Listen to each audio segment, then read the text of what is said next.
I think that if we can create good jobs and healthy companies and people's creativity can thrive, then we're going to live in a better world. Hi, everyone. I'm Amy Devers, and this is Clever. Today, I'm talking to business consultant Holly Howard. Holly is one of these exceptional folks who appears to be in full command of both her right brain and left brain. She brings her many creative talents to her work, helping creative entrepreneurs grow their businesses without sacrificing their souls. Named Ask Holly How, she describes her business consultancy as culture first and founded on the principle that successful entrepreneurship resides at the intersection of self-evolution, business growth, and the creative pursuit. If that sounds like music to your ears, does to mine, it's no accident. Prior to founding Ask Holly How, Holly was a board-certified music therapist. She also plays the bassoon, has been a medical researcher, a professional ballet dancer, and a VP of operations and finance. All of this adds up to a suite of skills, experience, and knowledge that she deploys in the name of helping creatives thrive. Since founding Ask Holly How in 2012, she's worked with over 1,000 businesses, has taught at Pratt & Risdy, and hosts a podcast called Cultures Within Capitalism. As you'll hear, Holly has a perspective on business growth that is as refreshing and creative as it is immediately revelatory and actionable. No wonder, she's been on every side of the equation and knows the best place to look for answers is on the inside. Here's Holly.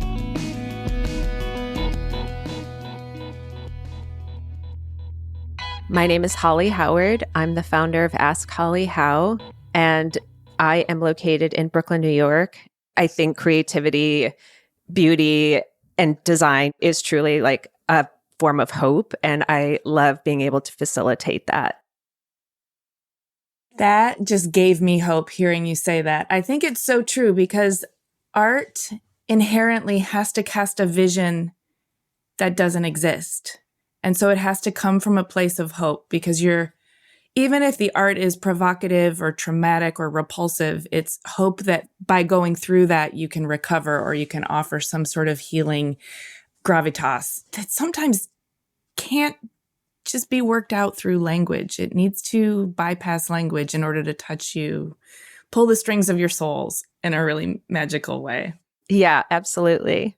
So I am also not surprised to hear you say that, considering running a culture-first business consultancy means that you are actively engaged on the day-to-day with creative entrepreneurs, helping them solve problems, but orient themselves and clarify their mission and grow their business so that they can actually participate in the creative process in a healthy way and a sustainable way, right? Yeah, absolutely. And I think I love that you said that because that's what I try to emphasize. Oftentimes there seems to be a divide between like creativity and business. And people will even express that, well, I'm the creative side, I'm not the business side. And I try to help people understand that the business side is actually there to facilitate your creativity.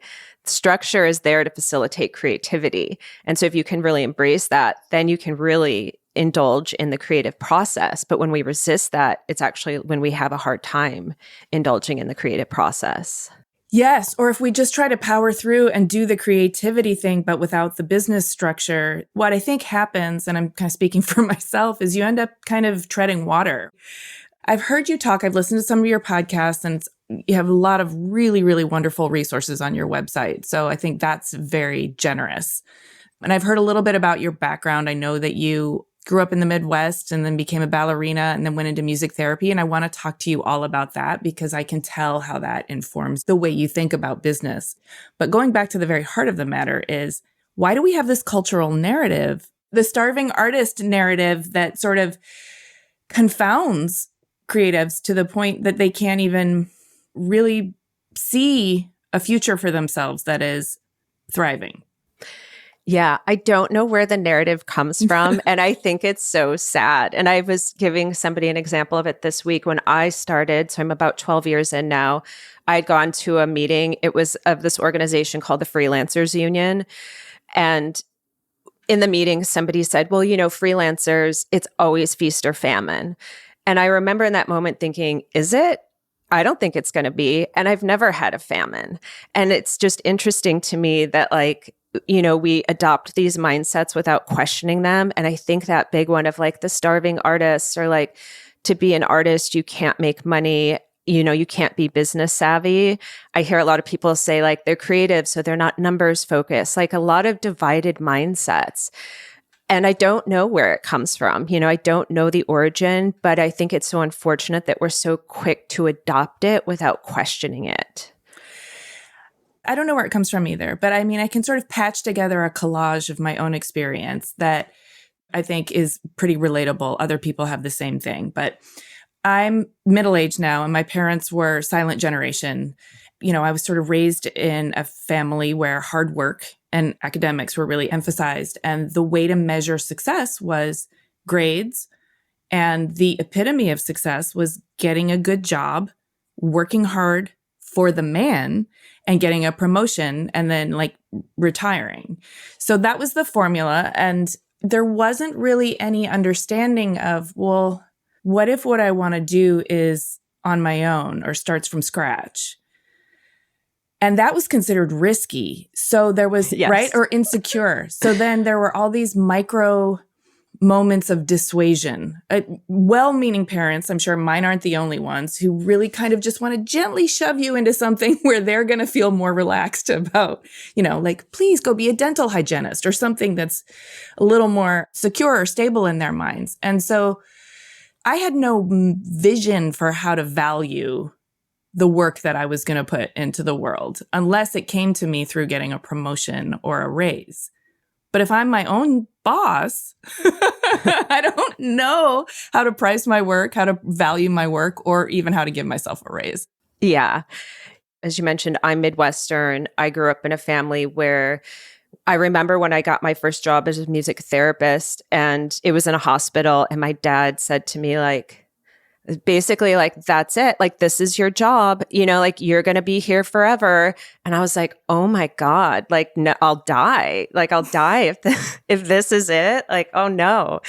And I think that my dad was extremely traditional. He was actually a CFO himself, but my mom was a teacher, and she has an interesting background where she grew up on a farm in really rural Illinois, and she wanted to be a stewardess on airplanes. And her parents said, no. They were like, you can't do that. You have to go to college. And it sort of started this trajectory for her where she was denied what she wanted to do. And so I think that because of that, she was then able to support me in a way that she felt like she never got supported. So when I was in high school, as I was sort of coming towards graduation, I had really wanted to be a professional ballet dancer, which like, I think in some ways is like, okay, like that sounds not stable at all. But it also sounds like, I can hear the argument my mom would be like, of course we support you. You're really good. We want you to do everything that you can do, but that's a really tough business. And 100%. And it wasn't until my dance teacher sort of had to have a conversation with my mom. My dad wasn't like that involved, and just being like, you have to let her do this. Because also, just to go back, my dad had lost his job when we were younger. He was an alcoholic. And that was like a very traumatic experience for my family because he was the primary breadwinner at the time. And so it also put into this mindset that like work is scary. It could go away. You need security. You should just take a job and stay with that job. And money can go away at any time. And so though my mom she was like very much wanting to support me to go out and dance, she would give mixed messages almost immediately about like, well, how are you going to make money? Can you do this forever? What if you don't get an education? So it's like you grow up with all of these mixed messaging. And I do think it's well-meaning. We want you to be okay, but they don't realize like it's not a supportive way. And then it actually creates these extremely divided mindsets that we try to overcome as adults. Yes. Overcoming the divided mindsets. The other classic one is this sort of punk rock ethos of making money means selling out to the man. Yeah. And my art's compromised. And that's not doing anyone any favors either. Yeah. I'm also middle-aged, like tail end of Gen X. And do you know Janine Garofalo, the comedian? And she was in Reality Bites. And there was an article, a feature of her in the Times, maybe like a year or two ago, because she was talking about like selling out and like how she'd never sold out. And I remember that message so strong, like in the 90s, like, you don't sell out. But what I try to explain to people is like, but you also don't hide. I think people hide behind this idea of like, I'm not going to sell out, and hiding helps nobody. It helps no one in the world. Right. Hiding, I think, also kind of is a cousin characteristic to the sort of false humility of not wanting to promote yourself, even if yourself is your business. It's so self-defeating, but it's like so ingrained, it's like deeply uncomfortable to engage in.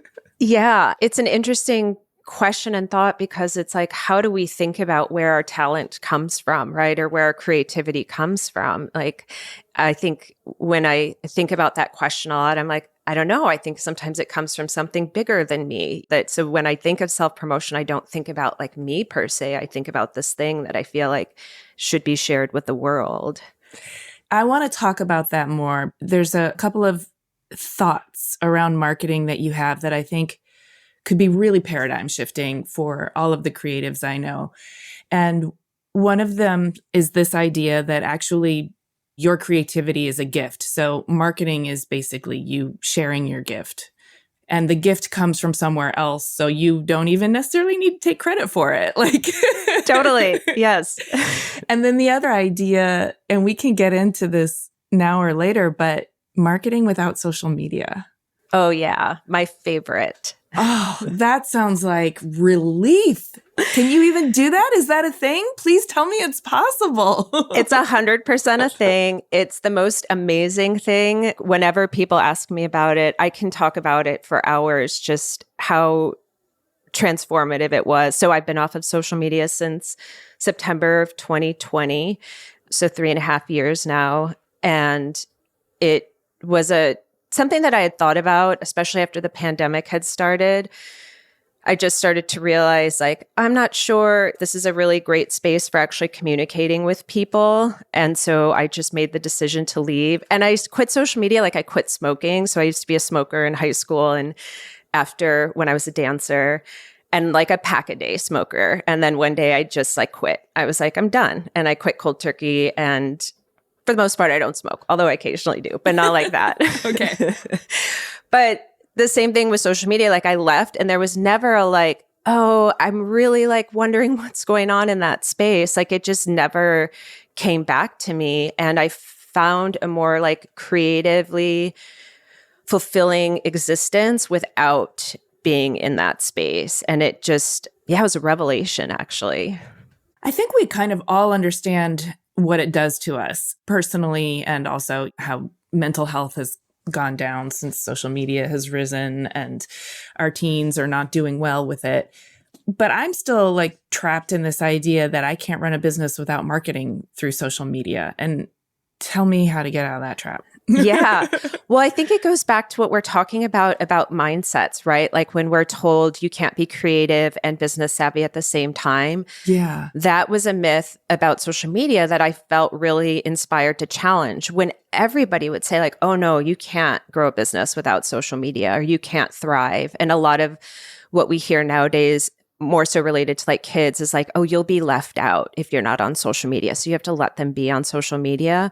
But again, it's just not true. And what leaving social media did for me was it helped me expand my mind of all the ways I could be marketing myself and thinking about what marketing is. And I teach a whole class about running a business without social media. And this is what I teach people. It's like, once you sort of take something away, it's sort of like a challenge. It challenges you to think about, well, what are other ways I can share my story? What are other ways I can be connecting to people? It also starts to make you think about the difference between quality and quantity. When I'm teaching this class, we talk about the experience that your audience or your customer or your client is having when they come in contact with your work. I'm like, so what state of mind do you want them to be when they discover you, when they're engaging with your work? Are we doom scrolling? And then all of a sudden I come across a $30,000 sofa that you're trying to sell me? Like probably like a very jarring experience for people, and so when you really start to think about like, oh yeah, what experience do I want people to have? There's so many other things we can be doing to connect. Just knowing that there's a whole class that you've built around this idea means that there's support and that there's enough like actual nutrition to sustain a class. That means it's not just a flimsy idea. Like it's not somebody's fun notion that we can do it without social media. It's like, no, actually, and here's the framework, here's the armature, and here's the exercises, and here's the homework. And it's deeply, deeply doable and figure outable. Yeah. And I don't want to say this to make it sound negative, but it is more work to run a business without social media, meaning like you do have to be a little bit more intentional, because I think it's so easy for us to think that we're doing something when we like post and scroll, instead of like, stepping back, reflecting, really thinking deeply about people and connection and what we're putting out into the world. And I think that that is sometimes a hard mindset shift for people, because especially in like the 21st century, in the last decade, as social media and digital marketing sort of rose to prominence, I think we were sold this idea of like everything should be easy and like a minimal effort, like just put up your website. Right. This frictionless idea of like build the funnel and, just catch rain. Yeah. But I think when you are more intentional about the efforts that you're putting in, and maybe they're more concentrated and the impact is a little bit more measurable, if you were to gauge the quality of that time you're spending, you might actually enjoy it more than the sort of cheap, fast, get it task-oriented nature of getting your social media stuff done. Yeah. I like to say it's the difference between like margarine and butter. Like I like to compare social media to margarine, like sort of this manufactured engagement, where butter is like this natural, rich thing. And so it is true. It is far more rewarding. You learn so much about yourself, about other people, and it's a lot more sustainable.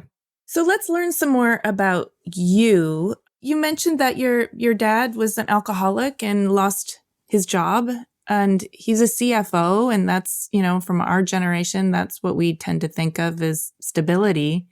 And yet alcoholism and losing the breadwinner in the middle of your life is the definition of instability. So how has that affected you? Yeah. It's funny because, sometimes people will be like, oh yeah, so-and-so has a drinking problem. And the way I like to describe my dad, who has since passed, is Don Draper. So if you ever watched Mad Men, like Yes. my father was literally fired because he had vodka in his desk drawers. And this was back in the 80s that he got fired. He was like that severe of an alcoholic. And so the word destabilized is a great word to apply to growing up like that, because it is so unstable. But I think it informed like everything about how I am. So he got sober in the 90s at some point and then never drank for the rest of his life until he died in 2018.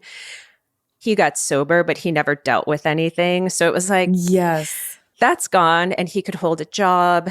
And like, talk about unstable, like my parents divorced, but then they ended up getting back together. But my dad moved into the basement while we all lived upstairs. Like it was a really...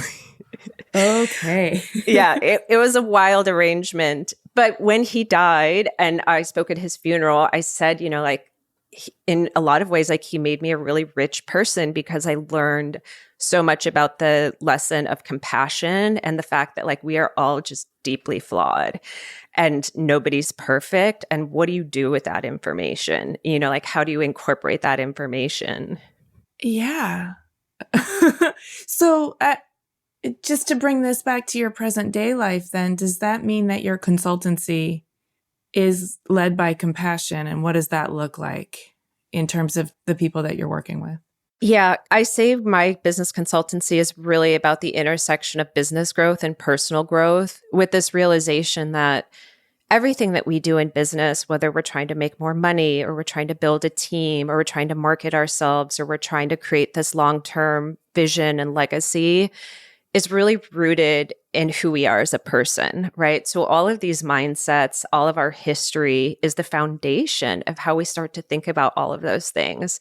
So often when we can't make money, it's oftentimes, I see a lot, especially in the design community, I think is interesting. Like we have judgments about people who make a lot of money and we're trying to sell to them. And that's really hard, that tension then. It actually keeps us from being able to sell to them.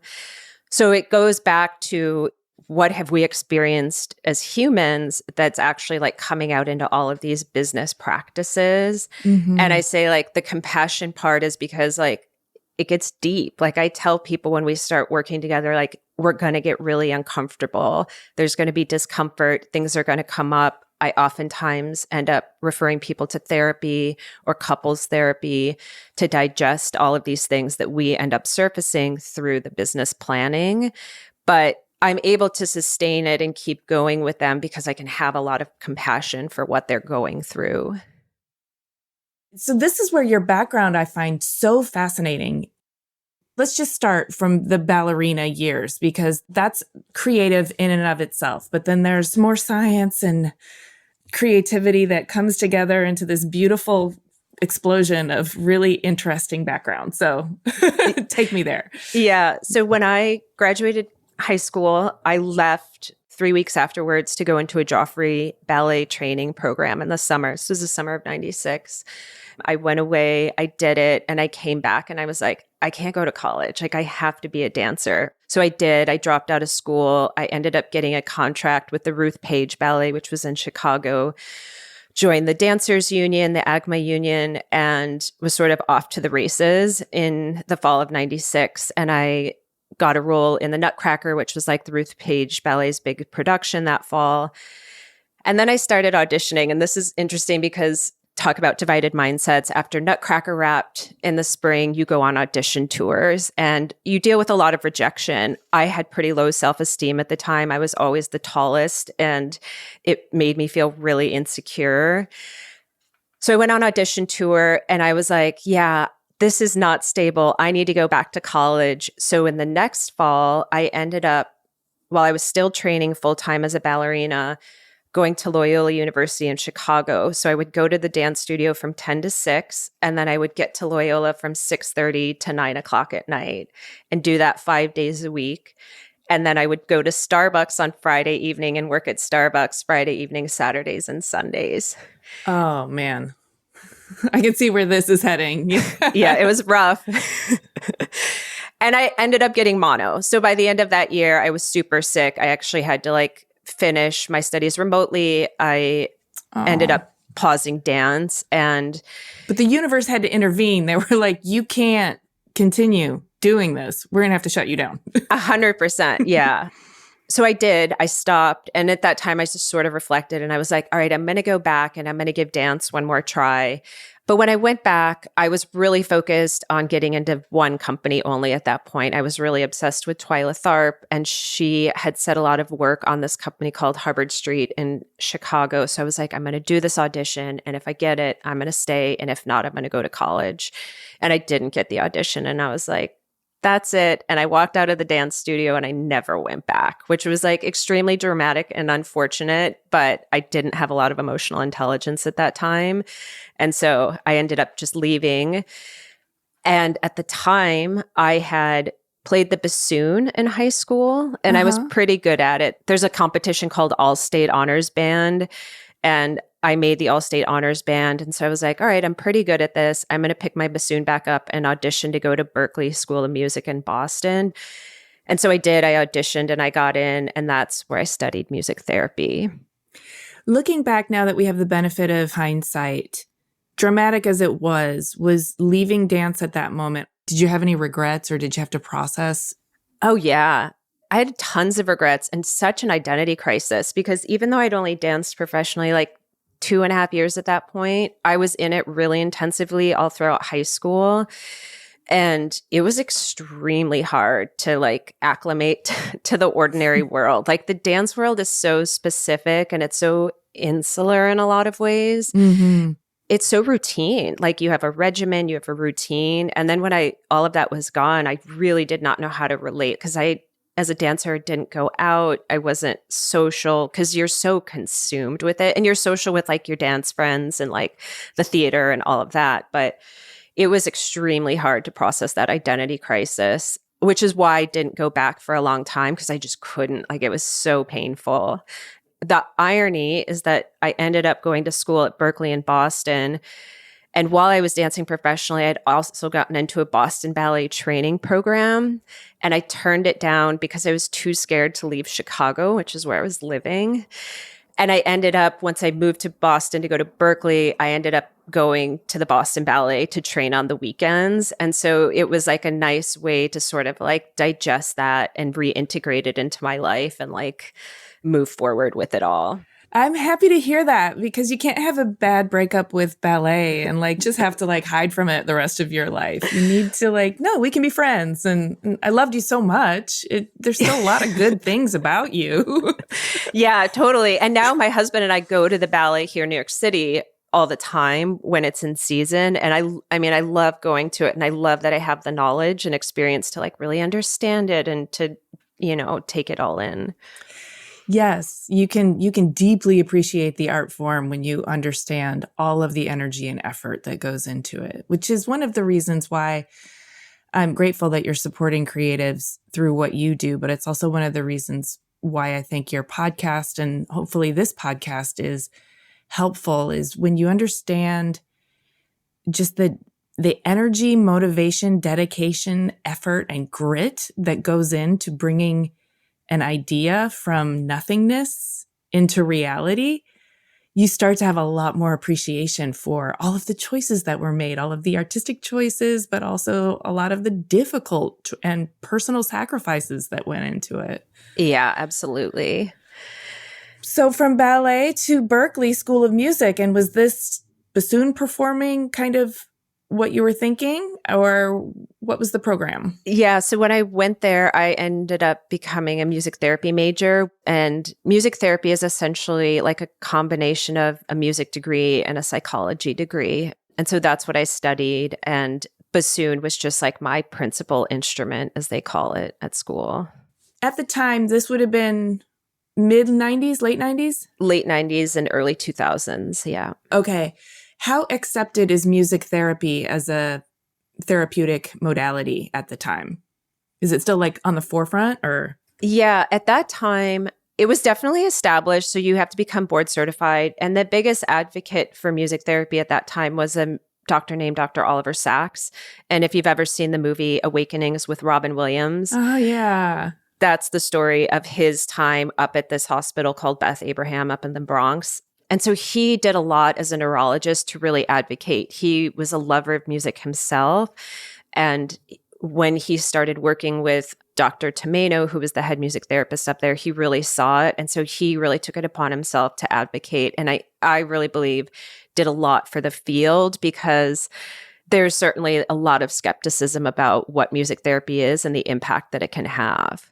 And so because of everything that Dr. Sachs was really engaged in, music and the brain became a big thing in the 90s. And that's sort of the path that I took. So when I was a music therapist, I really specialized in like Parkinson's, dementia, traumatic brain injury, aphasia, anything essentially that has to do with the brain. Mm-hmm. And music's amazing for your brain. Like, we respond to rhythm without even realizing it because it's innate within us. We learn to talk through singing.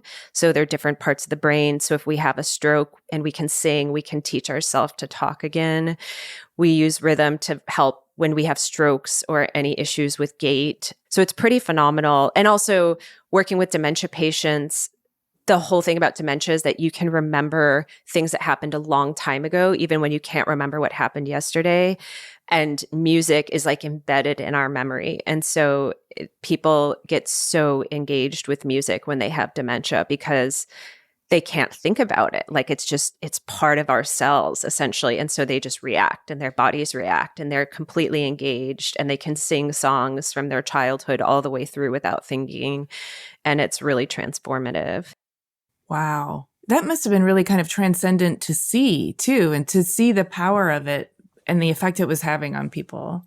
Yeah, for sure. And I think it really was one of the times where like our brains are amazing. Like when you really think about your brain and you really study it, like it's this incredible thing that we have been gifted and don't even fully understand how it works all the time.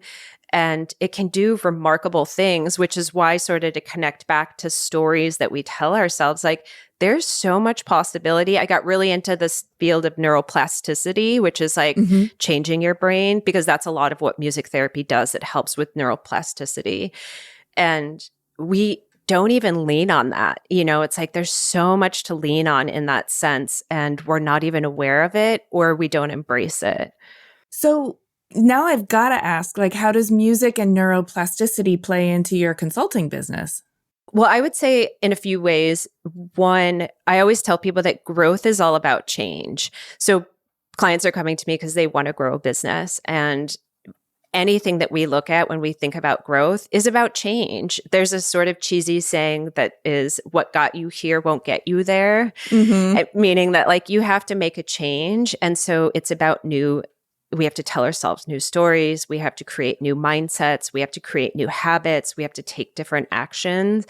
And so like helping people understand, especially when people come to me and they say like, I'm not a numbers person, or like, I'm not business. I'm like, you can change your brain. Like your brain can change, you know, like we're not fixed as humans. So really helping people understand that. And I do bring in a lot of personal growth to the work that I do in the business consulting with people. How do you draw the line between, like, if you can change your brain, you can become a numbers person if you don't think you are. Maybe it's just telling yourself something different, but how do you work with your inherent nature and change yourself at the same time? There are in business these tests, they're like strengths and weaknesses. It's even called Strengths Finders is the test. And I'm sure there's a lot of other ones like that. There's a lot of personality tests that come up in business. And I tell people the issue with that is that if we look at our strengths and weaknesses and we see them as fixed, we're going to have a really hard time achieving our vision. I think we all inherently like know what it is that we want out of life. I do think even that takes time for people to reflect, like they haven't spent a lot of time. But once we do, we don't want to see ourselves as fixed in terms of like, if we say something is a weakness, we do have to work with it. Like you were saying, it is about thinking differently, but it's about different habits. For example, I'm working with a client right now, not in the design world, but we had to have a real come to Jesus moment about financial planning. And she didn't want to do it. And she didn't want to look at her numbers. And we've been working together for years. And then she sent me this email and she was like, I did it. I had a conversation with myself last week. There were tears. I yelled at myself. Like, I just like had to come to terms with the fact that I can do this. And I've actually been avoiding it. And I think that we have to have hard conversations with ourselves sometimes. So to your point about like, how do we work with those things? I think we have to become aware of them, but not see them as like limitations, and that we have to realize that we are responsible for changing them. That makes it much more of an opportunity for growth than something that could be a potential roadblock. And when you have to work around a roadblock, a construct of a roadblock that is your own resistance getting in the way, you spend more energy going around it than you do just going through it, right? Yeah, for sure. Oh, but it does sound that like overcoming your own resistance is a big part of business growth. It's a huge part of it. And I tell people a lot, like the technical things that people want to learn, maybe like how do you write a business plan or how do you create a financial plan? You can actually find so many free resources online, and there's tons of books available. But it's really about why. Why am I not taking that action? Or why am I not holding myself accountable? Or why don't I see myself in that way? Or why does this terrify me? That's what's at the root of all of those things. How do you help people with that? I mean, it's one thing to like help them see it, but then how do you help them learn the new habit or keep going to that place that's really uncomfortable but is necessary? I think I'm good at holding non-judgmental space for people and have a lot of patience. Like I have a client who is in the design space who I've been working with since 2016. And he had written me a funny email a few weeks ago because we just did a lot of technical things within the company. And it was like, took us years to get there, even though we had been talking about like, this needs to be done, this needs to be done, this needs to be done. And he finally did it. He finally took that step. And I think this goes back to compassion. Like, there's a lot of times where I could be judgmental and just cut the cord and walk away. But I realize like change is really extremely hard for people. And as long as they're willing to take like the tiniest step forward, you probably know the movie What About Bob? In What About Bob, Bill Murray gets the book Baby Steps, the therapy book. And that's what I tell people. I'm like, it's just baby steps. It's not like change isn't about tomorrow I'm going to get up and I'm going to be a totally different person. It's about I took a tiny step forward today and I'm going to take another tiny step forward. And in 365 days, I'll have taken 365 steps forward instead of one giant leap. I mean, it sounds so logical. But I can also see how being accountable to somebody like you, who's also non-judgmental, is helpful in the process, because I can wake up tomorrow and say I'm going to take one tiny step, but you're not going to track my progress. So if I don't, it's just me. But anyway, I want to go back to music therapy because you didn't stay there for long. So tell me what happened after that. Yeah. So after that, I graduated. That's what brought me to New York. So I actually came to New York to do an internship at Beth Abraham, which is where Oliver Sacks was. He wasn't there at the time, although we did cross over on a case study when I was there as a music therapist. That's kind of cool. Yeah, it was very cool. So I did music therapy for, I think, 1.5 or 2 years. And then I decided I was going to be a doctor. Because there was a lot of resistance internally. It was still not very validated that music therapy was actually impactful. And I was like, well, if I become a doctor, I can really help like build this bridge because I can speak both languages. And I love the brain. I was either going to be a neurologist or a neurosurgeon because neurosurgery is also like really fascinating. So I ended up taking a year off. I went through like a very intense breakup and I was like, I'm just going to take a year off. I waited tables in Brooklyn, had a lot of fun. And then I went back to Columbia to get my pre-med because I didn't have any science background. So I went back to Columbia. Don't gloss over the had a lot of fun chapter though. Yeah. And I ask this because I also had a lot of fun. And I frequently look back to those years and I harvest wisdom from those years. The adults in your life might look at you and say, why are you wasting your life? And it's like, no. Oh, yeah. I'm having the best conversations I've ever had, even if they're at 4 a.m. and we've, had something to drink. Yeah. And I'm meeting so many people because I'm less inhibited and I'm out and I'm doing things. And it was a very fertile time that you can't keep it up forever. But as a chapter, it's something. Yeah, it definitely was. It was an amazing time. That was 2004. And I was in Brooklyn and I was in Williamsburg. And that time in of itself, like there's a documentary called Meet Me in the Bathroom about the music scene at that time. But it was like every night you were going out and it was like the Strokes and the Rapture and LCD Sound System and TV on the radio and the Yeah Yeah Yeahs and Chick Chick Chick. And you thought it would last forever in some ways. Yeah. And the thing about waiting tables is like you don't have any responsibility, right? So you're totally free. And we would be on our bikes every night going out. Max Fish was still open. The Lower East Side was this amazing creative hub. And it was incredible. I mean, it was also pre-social media too. So there was like none of that. Like there was a lot of debauchery. None of it was caught on camera, like yes. You were totally free. And also like just to go back to leaving social media, I feel that again. Like I feel that freedom that I never felt when I was on it. And I think that freedom is so liberating. But yeah, that time, to your point, like it was so artistically inspiring.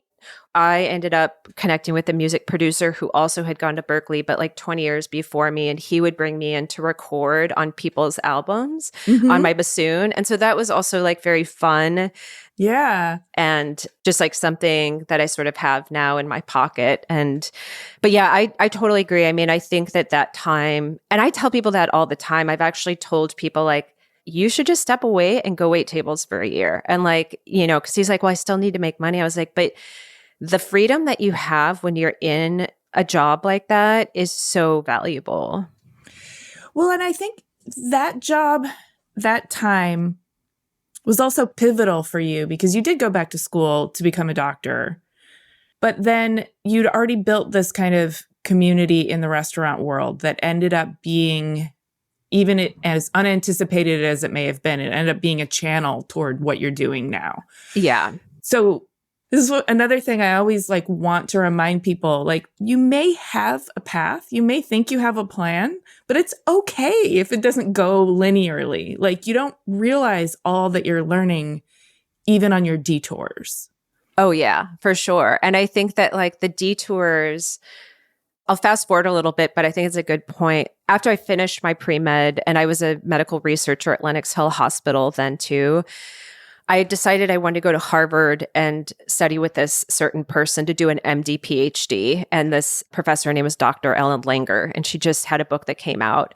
And a student of mine, Chelsea from Grain, had texted me this podcast, and she was like, "This woman's amazing." And it was Dr. Langer. And I was like, oh my God. Well, one day in 2008, I had written her a letter and I wanted to go study in her lab. And she invited me up to Harvard. I met her. We talked. I read some of her work, and then it ultimately didn't work out. And it was devastating for me, but I would have never been a business consultant had I gone to Harvard that year.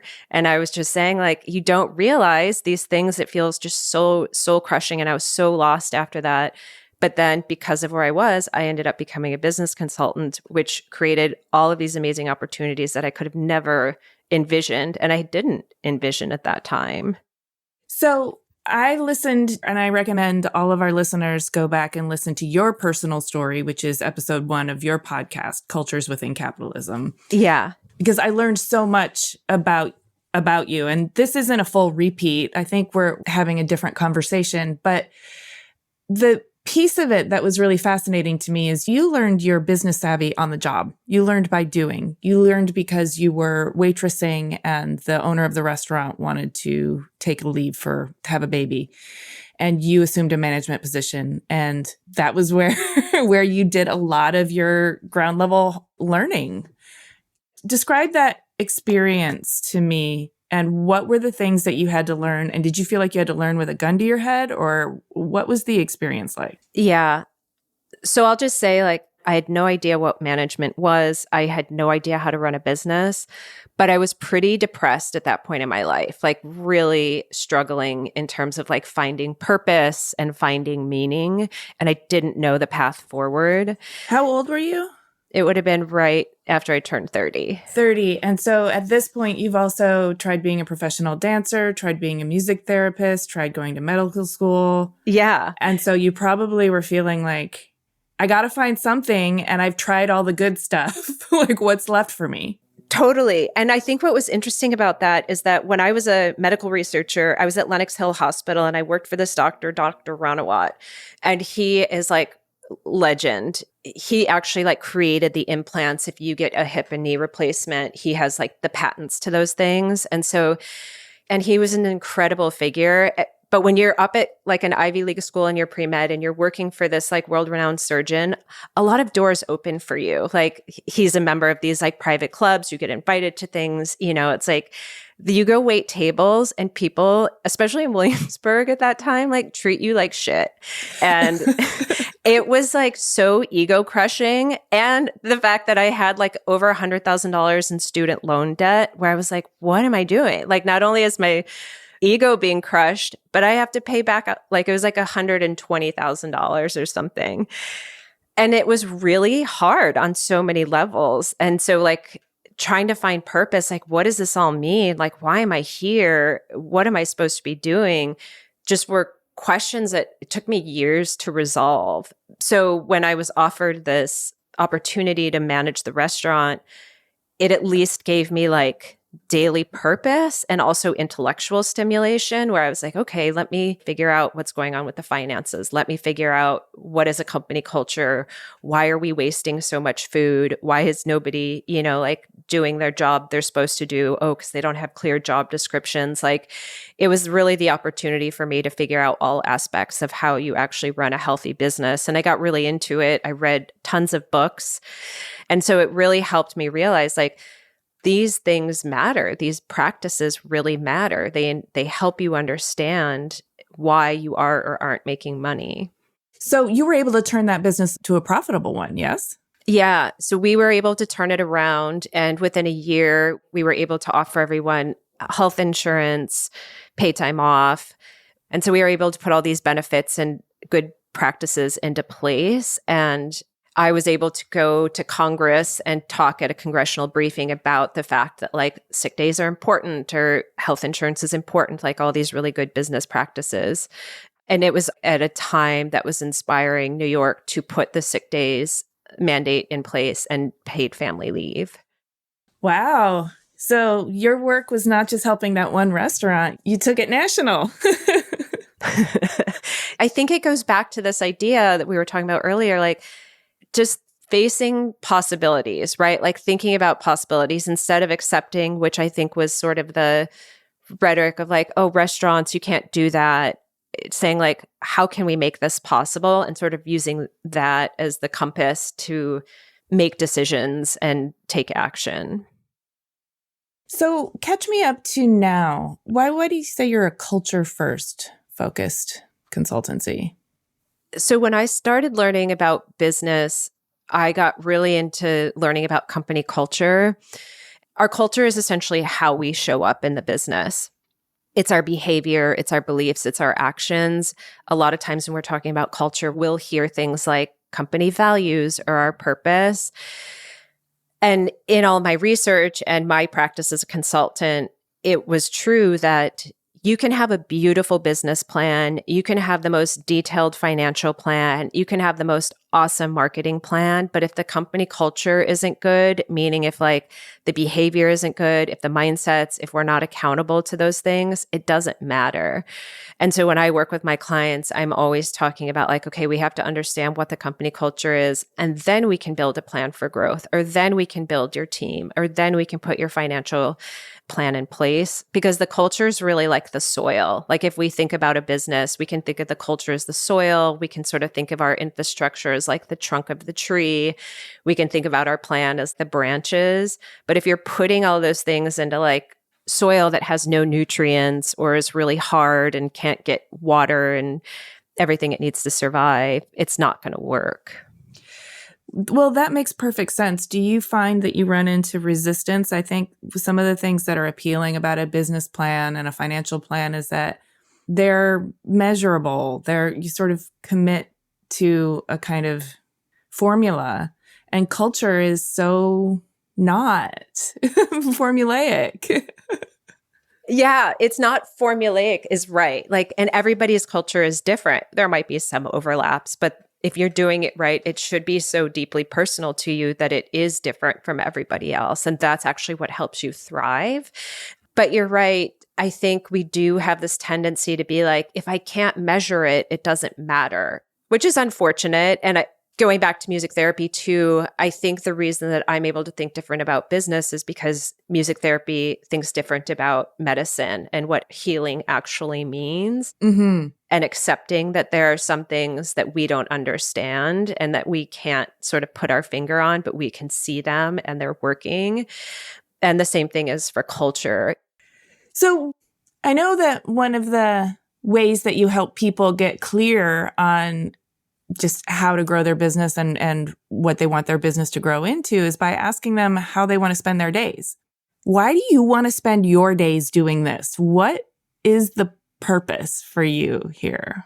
I think in some ways I have the most, like, interesting job in the world. You know, I probably meet with 30 different companies a month, and that'll fluctuate and rotate, like, who those 30 different companies are. But I have such an insight, I think, into an economy in a way that nobody else does, and into like the inner workings and sort of behind the curtain of that economy and a real understanding. And I really, just to go back to this idea of like art is the highest form of hope, like I think that if we can create good jobs and healthy companies and people's creativity can thrive, then we're going to live in a better world and the world's going to be better for it. And so I feel really lucky to be able to participate in that process. And I see so much. I mean, I've been through like marriages, divorces, childbirth, so many things that happen with people personally. And to be able to like witness all of that transformation is really rewarding. Well, it sounds to me like you found your calling. You're in the right spot. I think I'm in the right spot, but I'm not done yet. And I think... No, because your brain can change and because you're looking for possibilities everywhere. That means you'll never be done. But isn't that the excitement of every day? Yeah, for sure. It definitely is. And I think also like liberating being in middle age, because I think part of like why I was so existentially like depressed in my 30s is this idea. I thought it was like you found this thing and then that was like your path. And now I'm like, no, you can just keep changing until like the day you die. Yeah, you just keep inventing or incrementally adjusting or course correcting or adding on. I mean, yeah. I was looking around at all the services and resources that you offer on your website. And in addition to consulting, you're offering a lot of information, but also some programs that anyone can sign up for, correct? Yeah. So I have two main programs. The one is called Beyond the Feed, which is that program we talked about earlier about running a business without social media. Yes. Oh, and I thank you for doing that. I need to take that class. And then the other one is called Business Growth for Creative Entrepreneurs. Oh, I need to take that class too. What is that? Yeah. I want to graduate from Ask Holly How. This is the class that's sort of like a mini MBA. It's a 6-month program. It's really a 1-year program because you're in the group for a year, but the classes actually run 6 months. And we look at every aspect of your business, from your company culture to your leadership, to your long-term vision and goals, to your financial plan, marketing and sales, operating systems, all the things. And it really helps people who have already established a business, who are ready to set that long-term vision and say, like, this is what I want to do. Like, I'm all in and I need to do it all. And it's really actually where I met the design community. I was teaching it at Industry City, which is here in Brooklyn. Mm-hmm. And a lot of manufacturers in that area ended up coming to the class. And that's really where I got involved with the design community. And a lot of designers went through that program. So it's 6 months, but you're in the group for a year. And is it in person? So is it only for locals or is it online? Yeah, it's online now. So it was in person in New York, but once the pandemic hit, it's been online, which has been really amazing now because it's worldwide. So we have people across the country and then sometimes from other countries as well. So it's an amazing way to meet community too. Yeah. Why do you choose creatives? Why do you kind of make sense to me, but I want to hear from you why creatives are your chosen niche in terms of this kind of work. I mean, I find them really inspiring. I find the work that people do that I work with really inspiring. I want it to exist in the world. I want them to be able to engage with it every day. I think it's a total myth that you can't be creative and make a lot of money. Mm-hmm. I think that if there's anything like I really like to prove people wrong, or like if people are like, that can't be done, I'm like, let me show you. I realize I like that. So I think like helping creative people see that like you can flourish and that this is valid, I think is something that inspires me. Well, one of the things that I think would probably be working very synergistically in this relationship with you coaching creatives is that you're a creative yourself. And so often creatives go into these situations where they're invalidated almost because there's so many unknowns they're dealing with in terms of the creative process every day. It's almost like they're not taken seriously, or the feedback they're given is tinged with exasperation or frustration, that they're not like sort of conforming to this measurable, rigid scientific protocol almost.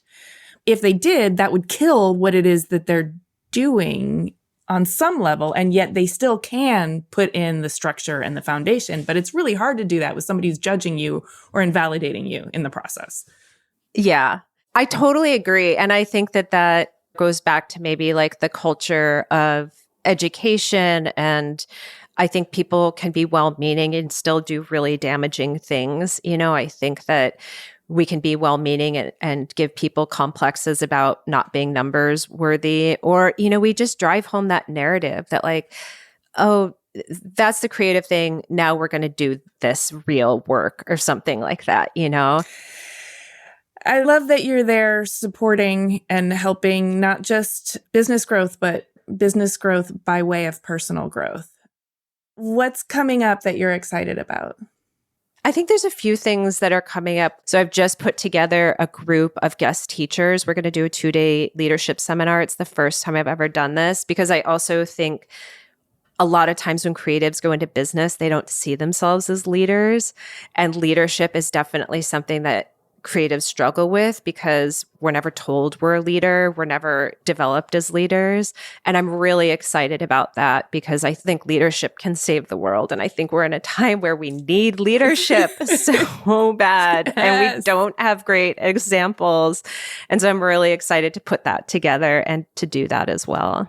That's amazing. I hope to take one of your classes or at least check in with you after them. And I'm so happy to hear that you think of creatives as leaders because I do too. And I think we need more possibilities and more hope in leadership. For sure. Thank you so much for sharing all of your wisdom and your story and your personal challenges. This has been really, really nutrient dense and beautiful.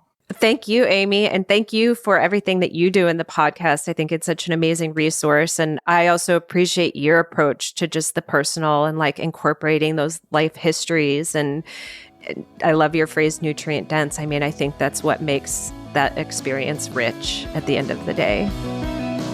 Hey, thanks so much for listening. For a transcript of this episode and more about Holly, including links and images, head to our website, cleverpodcast.com. While you're there, check out our resources page for books, info, and special offers from our guests, partners, and sponsors. And sign up for our free Substack newsletter, which includes news, announcements, and bonus content. If you like Clever, there are a number of ways you can support us. Share Clever with your friends, leave us a 5-star rating or a kind review, support our sponsors, and hit the follow or subscribe button in your podcast app so that our new episodes will turn up in your feed. We love to hear from you on LinkedIn, Instagram, and X. You can find us at Clever Podcast, and you can find me at Amy Devers. Clever is hosted and produced by me, Amy Devers, with editing by Mark Zurowinski, production assistance from Ilana Nevins and Anushka Stefan, and music by L1011. Clever is a proud member of the Surround Podcast Network. Visit surroundpodcasts.com to discover more of the architecture and design industry's premier shows.